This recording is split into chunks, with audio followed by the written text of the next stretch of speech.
আজকে আপনাদের দেখাবো রসে ডোবা পিঠা। এটার জন্য প্রয়োজন তেল, ডিম, চিনি, দুধ, গরম মশলা।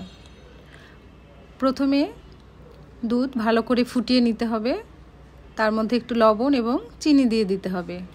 ফুটে আসলে দুধটা তার ভিতরে ময়দা দিয়ে ভালো করে সিদ্ধ করে নিতে হবে।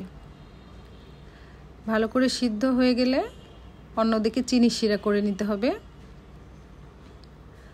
এরপরে সিদ্ধ করা ময়দাকে ভালো করে ডিম এবং তেল দিয়ে মথে নিতে হবে।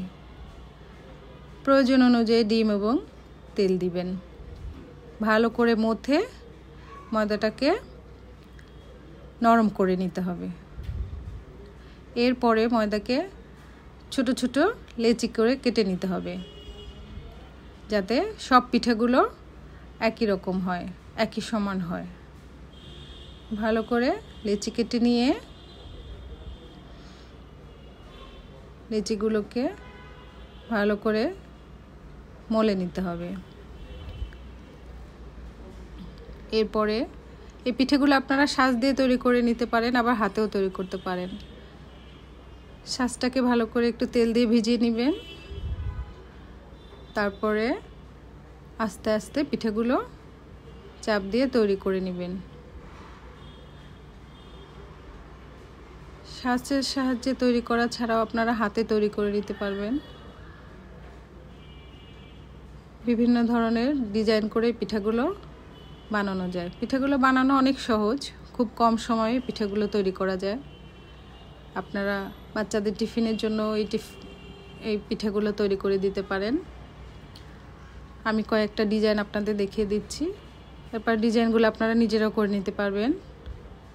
আমি চামচের সাহায্যে একটা করছি। আপনারা সাজ অথবা চামচ দিয়ে মনের মতো করে ডিজাইন করে নিতে পারবেন। খুব সহজেই পিঠাগুলো তৈরি করা যায়। বিকালে নাস্তা অথবা বাচ্চাদের টিফিনে আপনারা এই পিঠাগুলো তৈরি করে দিতে পারেন।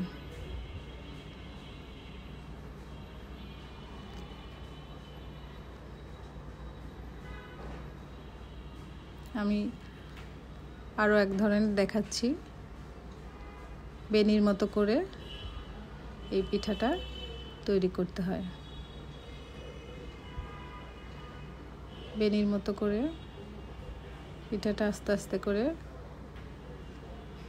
তৈরি করবেন। এই পিঠাটা ভিজলে অনেক সুন্দর লাগে দেখতে।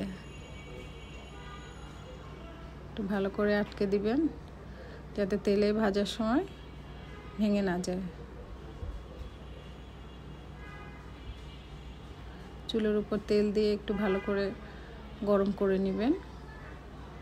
তারপর গরম তেলের মধ্যে আস্তে আস্তে করে পিঠাগুলোকে দিয়ে দিবেন। ভাজার সময় চুলার আঁচটা একটু কমিয়ে দিবেন, তা না হলে পিঠাগুলো উপর থেকে পুড়ে যাবে আর ভিতরে কাঁচা থেকে যাবে। এরপর পিঠাগুলোকে রসে দিয়ে দিবেন। খুব সহজেই তৈরি হয়ে যাবে রসে ডোবা পিঠা।